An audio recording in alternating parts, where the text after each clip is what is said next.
مناظرہ آخری ایک ہمارے پاس ذریعہ بحث ہے، آخری پیغام پہنچانے اور دفاع کرنے کے اعتبار سے اسلوب ہے، اور وہ بھی قرآن میں اور کیا ہے وہ احسن ہاں انداز میں. باللتی ہی احسن. احسن سے ادھر مراد یہ ہے کہ وہ اخلاق اور آداب کے خلاف اگر جا رہا ہے، میرا جو کہ بد اخلاقی ایک شمار ہوتی ہے، ممارات جسے کہتے ہیں کہ بیجا بحث مباحثے کو کہتے ہیں ممارات. صحیح. اعتکاف میں شرن جائز نہیں ہے، حج میں شرن جائز نہیں ہے، کفارہ بھی اس چیز کے ذریعے عائد ہوتا ہے. بے شک اب حق بات کے اوپر بحث کر رہے ہیں، لے دے کر رہے ہیں، تو ممارات بد اخلاقی میں شمار کیا گیا. لہذا باللتی ہی احسن سے مراد یہ ہے کہ ممارات نہ ہو، غلبہ دینے کے لیے اپنی بات کو بیجا طور پہ یا توہین کے لیے بات چیت نہ کی جائے. یہ ہے مناظرہ جو اہل بیت علیہ السلام نے تعلیم کی. مثلا میں اس میں صرف اشارتاً عرض کروں کہ الکافی میں وارد ہوا ہے کہ ایک زندیق آیا، ملحد آیا امام صادق علیہ السلام کے پاس اور مناظرہ کرنا چاہ رہا تھا. تو وہ بعض اصحاب سے وہ مناظرہ کر چکا تھا، تو اس کے ساتھ تھوڑی سی کرختگی کے ساتھ اصحاب نے کلام کیا یا بدتمیزی سے تھوڑا کلام کیا. تو امام نے اپنے اصحاب کو اس حوالے سے منع فرما دیا کہ اس طرح سے کلام نہ کرو، اسے بولنے دو، جو سوال اٹھاتا ہے اس سے سوال اٹھانے دو. لیکن جہاں پر بھی اگلا بندہ ہٹ درم ہے، ضدی ہے، جیسے کہ آج کل آپ دیکھتے ہیں، وہاں پہ ائمہ علیہ السلام مناظرے کو جاری نہیں رکھتے تھے، قالوا سلامہ کہہ کے جدا ہو جاتے تھے. جو قرآن نے ذکر کیا کہ اگر تم جاہلوں سے پہ یعنی تمہارا سامنا جاہلوں سے ہو جائے تو ان جاہلوں سے اعراض کرو. بس یہ جو اہل بیت علیہ السلام نے مناظرے کا حکم دیا، یہ ہے مناظرہ دفاعی یا مناظرہ باللتی ہی احسن، جس میں توہین نہیں ہے، گالم گلوچ نہیں ہے، ضد بازی اور لجاجت نہیں ہے، تمسخر اڑانا دوسرے. تمسخر اڑانا، یہ بیجا چھیڑ چھاڑ بھی نہیں ہے. ایک ہوتا ہے نا بیجا چھیڑ چھاڑ، جیسے ہشام بن حکم رضی اللہ عنہ بڑے عظیم مناظر گزرے ہیں، لیکن کسی جگہ توہین نہیں دیکھیں گے کہ انہوں نے توہین کی ہو، چھیڑ چھاڑ بیجا کی ہو کہ اب باتیں ختم ہو گئی ہیں، چلو رجال کی کتابوں سے ایک اور صحابی کو تمسخر کرتے ہوئے لے آئے، فلاں مولوی کو چھیڑ دیا، فلاں کے اوپر کلپ بنا دیا، فلاں کی تصویریں لگا کے انتہائی نیچ اور پست الفاظ اس کے لیے استعمال کر دیے. یہ فساد ہے، یہ اہل بیت نہیں، یہ تو شیاطین کی روش ہے. یعنی جو سوشل میڈیا پہ آج دیکھ رہے کل ہیں، ہاں وہ ایک یعنی دوسرے پہ یہ لگے ہوئے ہیں. قرآنی مناظرے یا اہل بیت کی تعلیمات کے مطابق اصلاً بالکل نہیں ہے. قرآن آپ احتجاج تبرسی، احتجاج کہتے ہیں مناظرے کو عربی میں، احتجاج تبرسی 2 جلدی کتاب ہے. ائمہ علیہ السلام کے سب مناظرے جو کتابوں میں اس وقت موجود تھے اور پہنچے مرحوم تبرسی رحمۃ اللہ علیہ تک، انہوں نے جم کی. اس میں کہاں اس طرح کے آپ ایک بھی مورد اس طرح کا نہیں دیکھ سکتے جس میں اس طرح کی گالم گلوچ یا لجاجت یا ضد بازی یا ایک دوسرے کے مقدسات کا تمسخر اڑانا نہیں ملے گا. بس ایک مناظرہ ہو گیا دفاعی اور ایک مناظرہ فسادی. صحیح. ہاں دفاع کرنا حق ہے، ادھر یہ تصور نہ کوئی کرے کہ ہم مناظرے کے اگر کوئی خلاف کوئی بات کر رہے ہیں تو کون سے مناظرے کے خلاف. دفاع حق ہے. اگر آج بھی استعماری بہت سارے بیٹھے ہوئے ہیں افراد اور چہرے تخریب کار اور مکتب تشیع مکتب اہل بیت علیہ السلام پہ طرح طرح کے حملے کر رہے ہیں، ہمیں دفاع کرنا چاہیے. لیکن اگر ہم اس دفاع ہی کی صورت کو چھوڑ کے بد اخلاقی پہ اتر آئیں، آداب کے دائرے سے باہر نکل آئیں، یا اسی طریقے سے ہم مقدسات اگلوں کے چھیڑ کے تفرقہ بازی کا باعث بننا شروع ہو جائیں، یہ تو مکتب تشیع کے خلاف آگے بڑھنا کہلائے گا. اس لیے مناظرہ فسادی وہ ابلیس کی طرف سے ہے. نہج البلاغہ میں امام علی علیہ السلام نے جو وحدت کے حوالے سے کوئی 8-10 سے زیادہ مقامات ہیں جہاں گفتگو موجود ہے، ان میں سے تکرار کے ساتھ یہ بات موجود ہے کہ شیطان ہے جو تم میں اختلاف ڈالنا چاہتا ہے. اور فَإِنَّ يَدَ اللَّهِ مَعَ الْجَمَاعَةِ، جماعت کے ساتھ تم جڑے رہو، چونکہ اللہ کا جو ہاتھ ہے وہ جماعت کے ساتھ ہے.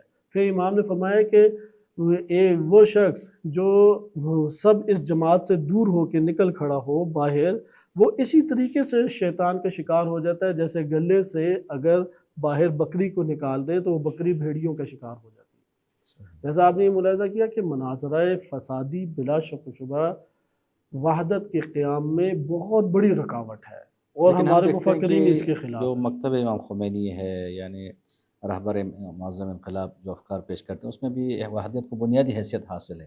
لیکن ہم دیکھتے ہیں کچھ ایسے افراد ہیں جو امام خمینی سے بھی جو ہے نا وہ بہرحال عقیدت کا اظہار کرتے ہیں، انقلاب سے، ولایت فقیہ سے، لیکن وہ بھی بعض اوقات یعنی ایسی باتیں کرتے ہیں یا ایسے مناظرے کرتے ہیں جو وحدت کے منافی ہیں. یہ یا تو فکری ایک مسئلہ ہو سکتا ہے یا مزاجی مسئلہ ہے. مثلا بعض افراد معلومات فکری اچھی رکھتے ہیں لیکن وہ راسخ اتنا قلوب میں نہیں ہوا کہ آپ اسے ایمان کے سطح تک وہ پہنچا پائیں.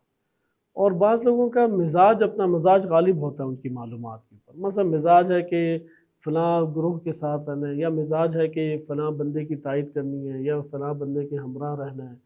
مزاجوں کے اوپر بعض افراد چلتے ہیں اور وہ اس مزاج کو اپنا موقف بھی قرار دیتے ہیں. تو ٹھیک ہے، مزاج کے ساتھ اگر چلیں تو اس کو وہ یہ نہ قرار دیں کہ فکر امام خمینی بھی یہی ہے یا میں ان فکری طور پہ ہی اس کا پیرو ہوں. فکری طور پہ معلومات لینے سے، درس دینے سے پیرو نہیں بنتا. فکر کا مطلب ہی یہ ہے کہ وہ معلومات جو آپ کے عمل سے ظاہر ہو جائے، جو معلومات کی سطح آپ کو عمل کے دائرے میں لے آئیں، اسے کہتے ہیں فکر.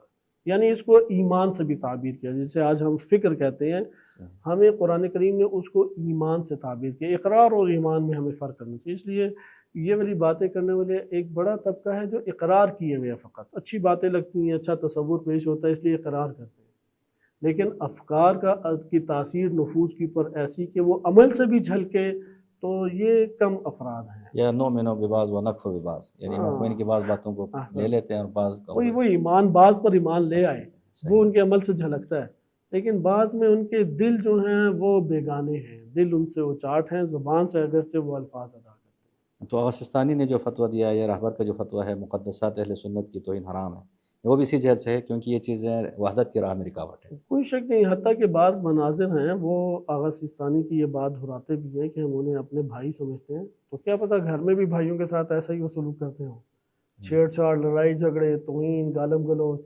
تو جو اس سطح کا فرد ہو کہ جو اپنے بھائیوں کو ہی اور اپنے آس پاس کے افراد کو یا اپنے ہی علماء کو نہیں چھوڑتا، تو اسے کیا توقع کی جا سکتی ہے کہ کسی مسئلے کے اوپر اسے توقع کریں کہ وہ آئے سنجیدہ بات کریں، یا وہ دین کی واجب حدود کا جو خیال نہیں رکھتا، وہ دین کا کیسے مدافع ہو سکتا ہے.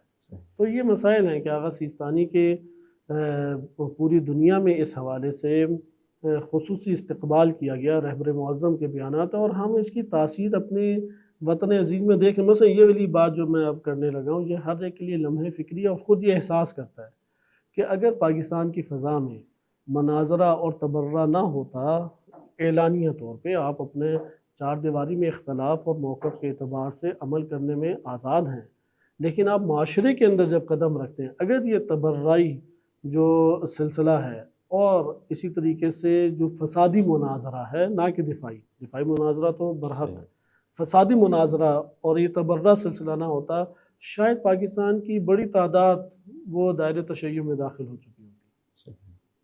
تو یہ ایک احساس خود ہم پاکستان میں اہل سنت کے درمیان رہتے ہوئے کرتے بھی ہیں کہ اہل سنت حضرت ابو طالب علیہ السلام کا جو دفاع بعض کرتے ہیں، اور خوش عقیدہ بہت سارے اہل سنت ہیں، محبت کا جو ولولہ ان میں پایا جاتا ہے، بہترین انہوں نے قصیدے لکھے ہیں، عزاداری اور دیگر چیزوں میں شرکت بھی کرتے ہیں، ایک بڑی تعداد ہے. لیکن جب وہ اس طرف سے آتے ہیں اور خود ساختہ چیزیں دیکھتے ہیں اور مقدسات کی توہین دیکھتے ہیں، کیونکہ بالآخر ایک شبہ امت کے اندر ایجاد ہو گیا، وہ شبہ امام زمان علیہ السلام کے دور میں ہی حل ہونا ہے. اس شبہ کے اوپر ہم یہ کہہ سکتے ہیں کہ آپ اپنے اختلاف کو چار دیواری اور تحقیق کے دائرے میں رکھیں، لیکن آپ اس کو لے کے آ جائیں میدان میں، اور اس میدان میں لانے کے بعد اس کے اوپر آپ بول چال شروع کر دیں، تو اسی طرح میدان جنگ بن جائے گا جیسے جنگ جمل بنا. ہاں، جیسے قتل عثمان کے دور میں مسائل کھڑے ہوئے، یعنی امام علی علیہ السلام نے 4.5 سال حکومت کی، ذوالفقار ہاتھ میں تھی، حکومت ان کے ہاتھ میں تھی، 95% ریاست اسلامی ملک کے ہاتھ میں تھی، انٹیلیجنس ہے، فوج ہے اور دیگر ادارے ہیں، بیت المال ہے. اچھا، اب اس سب کے باوجود امیر المومنین علیہ السلام نے ایک دفعہ بھی ممبر کے اوپر ان اختلافی مسائل کی پر گفتگو نہیں کی، ایک مرتبہ بھی. حتیٰ خطبہ شکیہ بھی خطبہ نہیں ہے، جیسے یوسفی غرویان، آیت اللہ یوسفی غرویان حافظہ اللہ تعالی، بزرگ مورخ شخصیت ہیں، وہ بہت شدت سے اس بات کو کہتے تھے کہ خطبہ شکیہ وہ خطبہ نہیں، کلام ہے، چونکہ تنہائی میں ابن عباس سے کیا گیا اور درمیان میں پھر ایک شخص آ گیا اور وہ توقف ہوا. اس توقف کے بعد ابن عباس نے پھر انتہائی کوشش کی کہ امام اپنے کلام کو جاری رکھے، تو امام نے کہا نہیں، یہ ایک شکیہ تھا جو کہ بس بیان ہو گیا. تو اس سے ہمیں یہ پتہ لگتا ہے کہ اس وقت جب حالات سازگار نہیں تھے تو ہم یہ سمجھتے ہیں کہ اب جب مکتب بن چکے ہیں، کتابیں چھپ چکی ہیں اور اپنے ان کے قواعد وضع ہو چکے ہیں، تو اس صورت میں آپ ان موضوعات کے اوپر باتیں کر کے کسی کے دل کو ادھر کھینچ کے لے آئیں گے؟ بلکہ اس کے لیے آپ ایک فضا اخلاق کی، جیسے وہی سیرت امیر المومنین علیہ السلام پہ خلاصہ چلیں، جہاں تک کہ فضا بنے اور خود تحقیق کرنے والا تحقیق کرے اور ایک موقف کو وہ اختیار کرے۔